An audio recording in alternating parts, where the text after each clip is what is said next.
നമസ്കാരം. എപ്പോഴെങ്കിലും ചിന്തിച്ചിട്ടുണ്ടോ, നമ്മുടെ ചിന്തകൾക്ക് തന്നെ നമ്മുടെ ജീവിതത്തെയും യാഥാർത്ഥ്യത്തെയും മാറ്റിമറിക്കാൻ കഴിയുമെന്ന്? അതെ, അങ്ങനെയൊരു ശക്തമായ ആശയത്തിലേക്കാണ് നമ്മളിന്ന് പോകുന്നത്. എങ്ങനെയാണ് ചിന്തകളിലെ ഒരു ചെറിയ മാറ്റം ഒരു പുതിയ യുഗത്തിന് തന്നെ തുടക്കം കുറിക്കുന്നതെന്ന് നമുക്ക് നോക്കാം. അപ്പോൾ നമുക്ക് ഈയൊരു ചോദ്യത്തിൽ നിന്ന് തന്നെ തുടങ്ങാം, അല്ലേ? നിങ്ങളുടെ സ്വന്തം ചിന്തകൾ തന്നെ നിങ്ങളെ ഒരു തടവറയിലിട്ടിരിക്കുകയാണെന്ന് എപ്പോഴെങ്കിലും തോന്നിയിട്ടുണ്ടോ?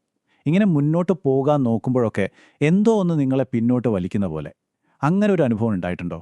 ഇതാണ് നമ്മൾ ആദ്യം നോക്കാൻ പോകുന്നത്. പഴയ ചങ്ങലകൾ, വ്യർത്ഥമായ ശ്രമങ്ങൾ, കാലഹരണപ്പെട്ട ചിന്താരീതികളിൽ നമ്മൾ എങ്ങനെയൊക്കെയാണ് കുടുങ്ങിക്കിടക്കുന്നത്, അത് നമ്മുടെ പുരോഗതിയെ എങ്ങനെയാണ് തടയുന്നത്? നമുക്ക് നോക്കാം. ഒന്ന് ആലോചിച്ചു നോക്കൂ.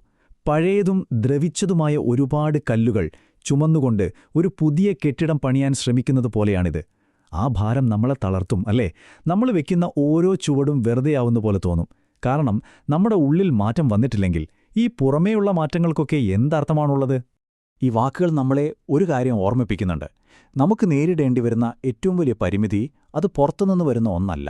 അത് നമ്മുടെ മനസ്സ് തന്നെ നമുക്ക് വേണ്ടി ഉണ്ടാക്കുന്ന ചങ്ങലകളാണ്.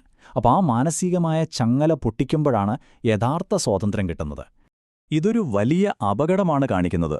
അതായത്, പഴയ ചിന്തകളുടെയും പാരമ്പര്യങ്ങളുടെയും അടിത്തറയിൽ നിന്നുകൊണ്ട് ഒരു പുതിയ ലോകം പണിയാൻ ശ്രമിക്കുന്നത്.